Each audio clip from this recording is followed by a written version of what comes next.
Do you know what I thought about doing? Just on thinking about the vlogs and shit. I'd forgotten some of this.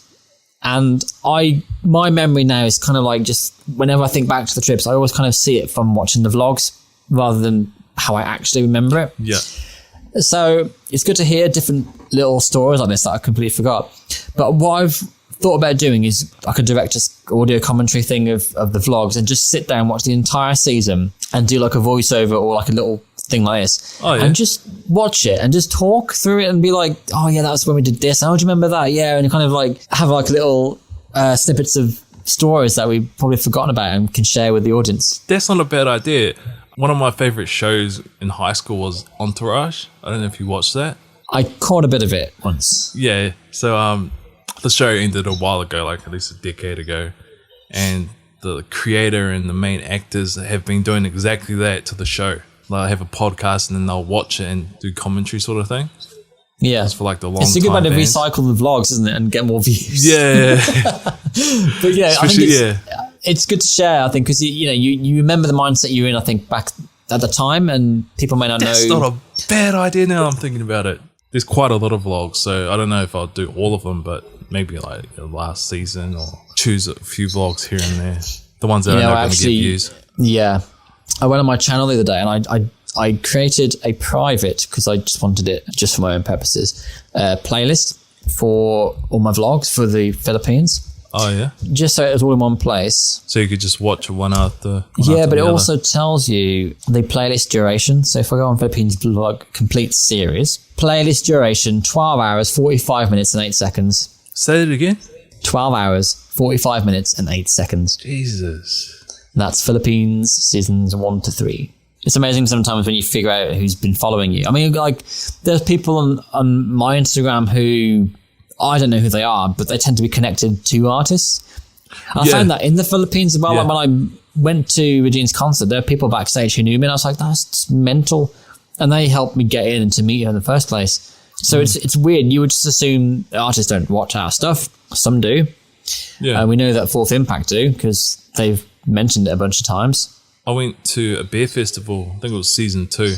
We were watching this group perform, and then once they had finished, like in my piss state, I was going to get another beer. One of the people from the band came down from the stage and was like, Maury Shay. I was like, what the fuck? You're just surprised at who actually knows you. And like the producer at the place where you did one of your recordings with Maria, the guy who was in the... Dan? No, not Dan. The older guy at the other studio. Wait. Oh, yeah. When we did Maria and Isabel's. Yeah, like I met him in season 4. Like, he knew me through the reaction videos. I'm just like, what the fuck? Like, how many people watch this fucking shit that we upload? Like, there's a ridiculous amount of people and people that are pretty busy within the music scene. It's just surprising. Like, even Dan knew who we were through reaction videos. And yet, despite that, I suppose that helps in some ways get us through doors when we decide to knock on some, like with getting access to ASAP before people were allowed access. We were there like on the morning, weren't we, watching the rehearsal. So that wouldn't have happened if people didn't know who we are and we hadn't made the right connections. But equally, they are still first in the queue to block our stuff anyway. So it's like, well, if you know us, work with us. It also made me wonder how other reactors and their experiences would be if they were to go to the Philippines. Would it be the same? Would it be this? Or would it be more? It's a fear of mine I've had for some time. I think about it. Because on one hand, you go, nah, they're not going to have the same experience. They can't have. And I suppose in some ways, they won't ever have that experience. Like, there's a lot that they won't. Yeah. One of them that keeps coming to mind is the TNT boys. They're no longer the TNT boys. They're the TNT men. That is true. That is very true. Now, like you can't go back and do those things. I'm kind of grateful that I did all of that stuff because it would never be the same if I were to try and do it now, especially now. Yeah. In COVID. Yeah. Well, yeah. I've noticed there's a lot of.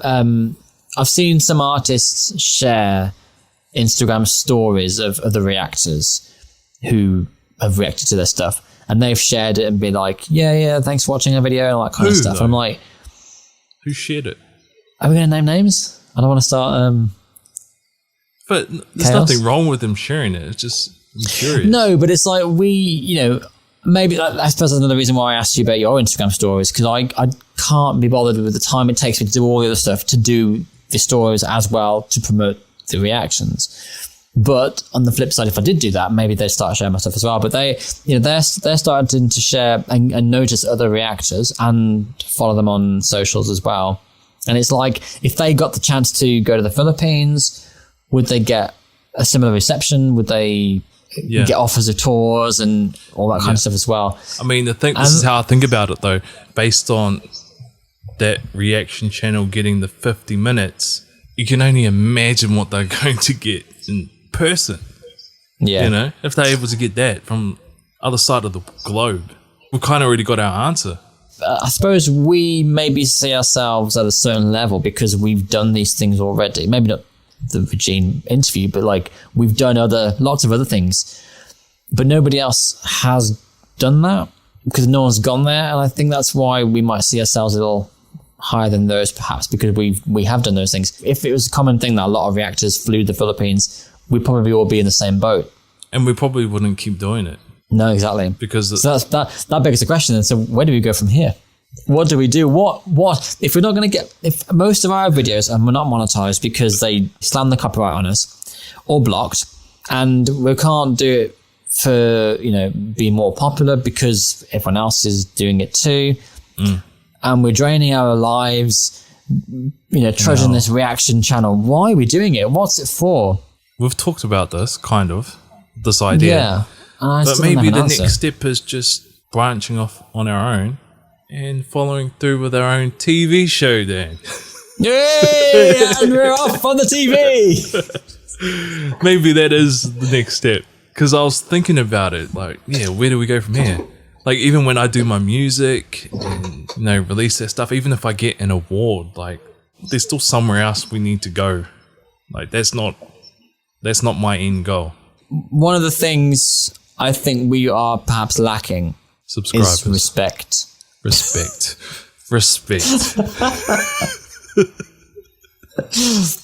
Subscribers being one as well. Yeah, I think respect. I think, yes, we've done a lot of incredible things. And like I said, if everyone else had the same time in the Philippines, I think they'd also have pretty good experiences, different experiences, but still good stuff. Apart from the odd artists who do follow us on socials, no one else really does. And it's like, well, they're still keeping us, no matter how much we do and what we've achieved. Go back to achievements again.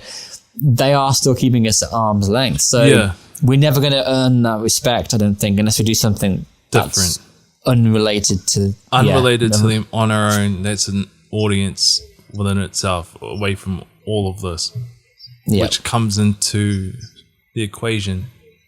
TV show. Hey, we're back on again. Like the whole jeepney thing. Maybe that's a TV show.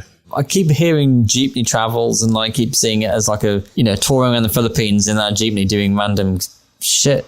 Yeah. Mate, I'd watch that. I'd love that. I'm sure they would watch it too because it's two idiot foreigners driving around. I was going with hunky foreigners, but we'll go with it if you want to. I mean, you know what I mean. I'm just, from their point of view, how they may perceive it. I don't mind like being stupid or acting silly because that's part of the fun. Yeah. And then we mingle with the locals as we're driving our jeepney. Try out some of that Tagalog. We might even pick up some locals and drop them off to their destinations then. Earn a few pesos. I'd be interested to know if people watch this far. I know it's going to be split up anyway, but I'd be interested to know just how many people are watching this now. I'd be like, actually, that's a pretty good idea. We'll watch that and then maybe we'll start a campaign. If you're connected to anyone in TV and would like to see a Shay and Dan jeepney travel show, let us know. Let us know. And if you're connected, let's see if we can organise a meeting over Zoom now. We know how to use the actual app. So let us know. Because our two minds, we're crazy enough to just go ahead and do it. I certainly am. I'll throw in my job right now. I'm ready to go. You really would. I have commitments, so not that straightforward. But I can commit to like throw the daddy life in just for a little while, and then come back. I can commit to 2 weeks. 2 weeks, that's all we need. That's all we need. That's at least 12 episodes.